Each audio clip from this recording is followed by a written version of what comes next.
খেতে তো ভালোই লাগে, এই শীতের সময়। এই দেখো কি অবস্থা, আর ভালো লাগছে না গো।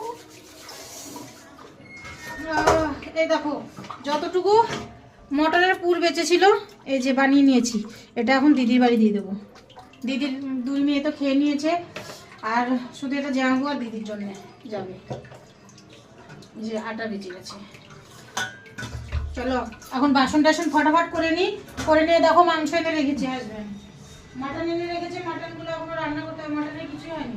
ও মশলা করছিল, মশলা করতে করতে ওর লেগে গেছে অনেক ঠান্ডা, ও ছাদে চলে গেল চা খেতে খেতে, বলছে শীত লেগে গেছে। তাই এই মটনগুলো এখন এগুলো মেজে ঘষে রান্নাঘর সাফ করে এখন এই মটনে জোগাড় করতে হবে। আর বাথরুমে জানো তো জামা কাপড়ে যে বললাম না, জ্যাকেট ফ্যাকেট অনেকগুলো ভিজানো আছে, সেগুলো যে কখন ধরবো কে জানে। আর আমারও ঠান্ডা লেগে গেছে খেয়ে দিয়ে। দেখো চাদর নিয়ে নিয়েছি, আবার চানও করতে হবে, জামা কাপড় ধুতে। এখন কি করবো চিন্তা করছি, আগে রান্না করবো, জামা কাপড় পরে দেবো, কেননা জায়গাটা এমনিও শুকবে না আজকে। রান্নাবাড়ি করে নিয়ে তারপরে আস্তে মানে আরামসে জামা কাপড় ধুয়ে চান ধান করে একেবারে বসবো আজকে। কারণ এমনিও বিকেলে ছুটি আছে, যাবো না, ভাবলাম একটু পার্কে যাবো, তোমাদের সঙ্গে একটু শেয়ার মানে পার্কটা ঘুরে দেখাবো। ওখানে এইরকমই হয় গো, আমাদের রবিবার আসলে মানে কাজ আরো বেশি হয়, কি আর করার, কিছুই করার নেই। হাজব্যান্ডকে বললাম আজকে মাটন আনতে হবে না, আজকে চলো মাছ ভাত রান্না করবে, একটু শুধু মাছ ভাত বেগুন ভাজা করে নেবো, হয়ে যাবে। ওই যে বাজারে গেছিলো, বলছে মটনওয়ালা আমাকে জোর করে দিয়ে দিয়েছে, আর কিছু বলার আছে বলার নেই।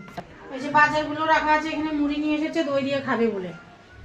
দই এখন তো কচুরি খাওয়ালো, তো মুড়ি খাওয়াবে না, মুড়িগুলো রাখবো। এই দেখো আমাদের পাতলুর মাংসটা জল উঠে গেছে, দেখ গলে গেছে, বরফ জমেছিল বাইরে রেখে দিয়েছি অনেকক্ষণ ধরে, সকালবেলা উঠেই বাইরে রেখেছি, কারণ এত জমেছিল। ওর মাংসটা সেদ্ধ করতে হবে আমাদের পাতলু না সরি মোটুর, খালি শুধু পাতলু বেরোচ্ছে, জানি না আমাদের পাতলুটা কোথায় গেলো, এখনো আসছে না। আমাদের পাতলুটার জন্য একবারে মন ভার।